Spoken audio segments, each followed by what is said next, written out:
I was the normal sort of teenager and stuff, you know what I mean? I would have been out with the lads and drinking and stuff like that. And then before I know it, then you start hanging around with different crowds of people and you start getting introduced to people, and before you know it, there's a lot of drugs on the scene, and it's extremely normalized. Like, pills were the first thing I started with, ecstasy and MDMA, and then afterwards then the big one was cocaine. Like, I'll never forget taking it for the first time. Like, it was like I finally found who I was supposed to be.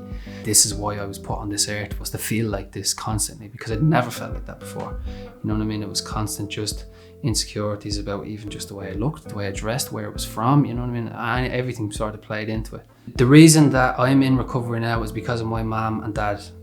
That is the only reason that I made it. When I came out of treatment that time, when I relapsed, they continued on with their own recovery. And if it wasn't for Al-Anon, like, and family support groups within the recovery community, I'd still have them wrapped around my finger, and I'd still be using, or else I'd be dead. Things had gone really, really bad, and I found myself sitting on top of a bridge, and I was contemplating whether to leave everything behind, like, you know what I mean, through suicide. Like, it head that way, like, and it was only for friends ringing me at the time, one or two close friends, and they came and found me, and they actually brought me down to the Rutland Centre, and I went to a meeting that night. I went to an NA meeting. It's sort of strange thinking back on it, like, you know what I mean, to see that I was in that situation. Like, all it took was for me to get honest, like, and become sort of down to earth, like, you know what I mean, that I was able to say, I need a dig out, because I couldn't do it on my own. I always get a sense of safety every time I'm down here in the Rutland Centre, because it's the first place I ever had a decent night's sleep.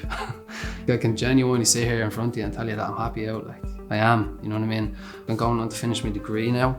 I was never the type of person that was going to go to college at all. Like, I got asked to leave Ballyfermot College when I was 17, you know what I mean? I couldn't stick to anything. When I say, like, it's a completely different life, it is a life I have now. And I just sort of value it, because I'm grateful for it, like, you know what I mean?